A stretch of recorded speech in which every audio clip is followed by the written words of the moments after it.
With all the different capture cards out there, how do you know which one to actually choose for gaming? I mean, there's the VerMedia LGX capture card, the Elgato HD60S capture card, and even the Razer Ripsaw capture card. But how do you get your setup to look like, well, a setup?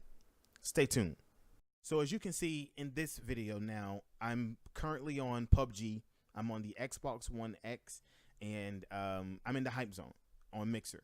And if you don't know what Mixer is, or you don't know what the Hype Zone is, you're definitely missing out. It's a great place for new streamers.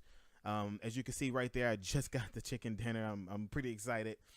But let's get over to the actual, and as you can see, my setup is pretty good. This is actually my basic setup. I have a more intermediate setup that takes a lot more of the CPU, but I do not have that one activated in this video.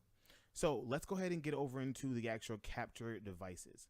All right, guys. So the first one is going to be the Elgato HD60. Now we're going to keep this nice and short and sweet because it really doesn't require a lot of going over.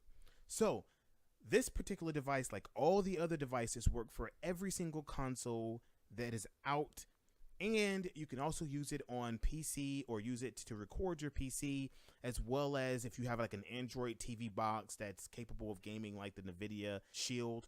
The thing about the HD60 is that it records 1080p at 60 frames per second. You're going to have latency with this device because it is USB 2.0. Now, that is what is going to be key with all of the other devices going forward, is remembering USB 2.0. Second device is the Elgato HD60S.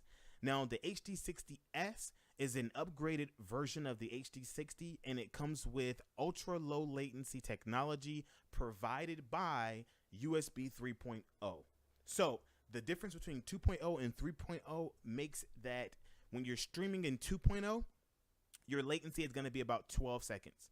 When you're streaming in 3.0, your latency can be as low as about 2 seconds, depending on, the servers and which platform you're using, Twitch, Mixer, or YouTube.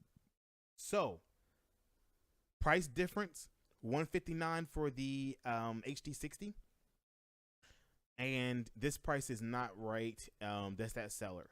But if you look down here, you can get the HD60 for $149.95. So between the two, it's about a $10 difference. Not that big of a deal.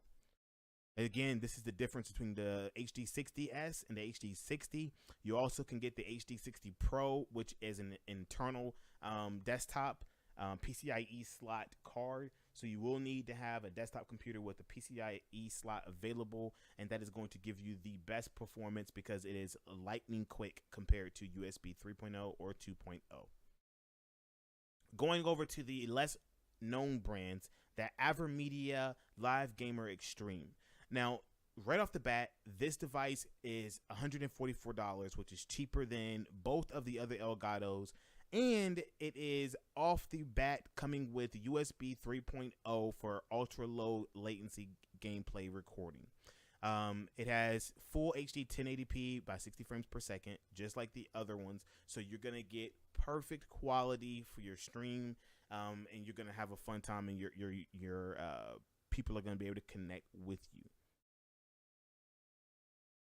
Now, the other VerMedia is the Live Gamer Extreme 2, which is also a USB 3.0 game streaming capture device, but this one has 4K pass-through, which the other ones didn't. Now, 4K pass-through, if you have the Xbox One X, or if you're, gaming on a PC, you're going to be able to stream to people 4K quality content. So if anyone's watching you on a 4K compatible screen, they'll be able to watch every single crisp and clean detail on your stream, which will, everyone knows that the better your production values, usually the better people gravitate towards your content. It just makes things that much better.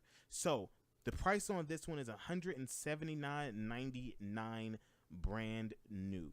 That may seem like a lot of money, but and this is the, before I go on, this is the 4K HDR PCIe slot capture device. So this one you would need a PCIe slot, obviously. Then they have a cheaper version, which is this one at $149. It is 4K pass through, so you'll still be able to do all of your 4K stuff. It's just about $20 cheaper than the other one than this one. And the main difference is going to be the USB. So they're both going to have 1080 by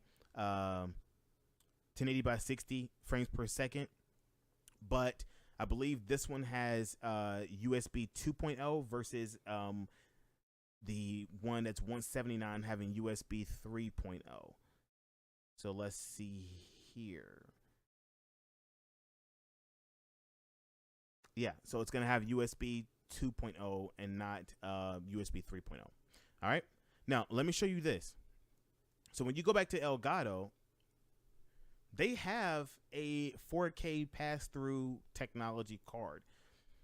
It's $387. So let's just put that in perspective. Elgato is charging $387 versus $150 for VerMedia's 4K pass-through. That is insane. That is an insane amount of money to pay when you can get the exact same equipment for cheaper. Now, people go, well, it's not the same. Well, actually, it is the exact same equipment. And then a lot of times you'll see that VerMedia is actually better than HD or HD60. So like if you get an HD60, the VerMedia Live Gamer, the VerMedia Live Gamer, you can get this one right here for $179. It not only does it do 4K, but it also has ultra low latency that the HD60 does not have. Now the HD60S does, but the HD60 does not. Then you have the other underdog, which is the Razer Ripsaw, which I feel, in my personal opinion, is one of the best out of the ones offered. It is pretty much the sister to the VerMedia Live Gamer Extremer, Live Extreme Gamer version. Offers USB 3.0, compatible with all of it. It's uncompressed video. So that uncompressed video is going to offer ultra low crisp frames at 1080p, ultra low latency for your streams, and it's going to be perfect. Now this device is it's $202 versus $149. But if you look down here, the thing that this one offers the other ones don't is it offers a refurbished version for $109. That is going to save you about $30 from any other device.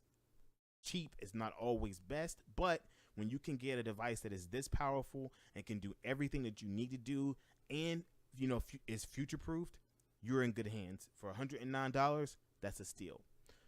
So when going over all of these devices, people are going to ask, is there anything cheaper than $100? $100 is a lot of money. Well, there is. So there's the AGtech HD game capture device, and it captures the video at 1080p resolution. It does not do 60 frames per second. It's going to be 30 frames per second, but it does capture at 1080p. The problem is that this is not a live streaming device. You can do everything with this that you can do with the others except for live stream. Even if you were to set this up with OBS or XSplit, it can live stream, but it's going to be very, very choppy. So you're going to want to use this device for if you're trying to record YouTube videos, or if you're going to, take your videos and then put them on a platform like YouTube. That is going to be your best option with this device. And, you really can't beat, if that's all you're trying to do, you really can't beat the $67 price for this device. With that being said, guys, that is the intro to capture cards and pretty much your options when it comes to capture cards on the market right now. It's really depending on what you want, what your computer can actually support, because they do have specifications per one, but pretty much any modern computer can run these. It's not that strenuous. The one thing you're going to want to decide, though, is whether you want to have an internal card via PCIe slot, or you're going to want to have an external card via the USB 2.0 or USB 3.0. With that being said, I will see you guys on the next video, part 2 of the equipment.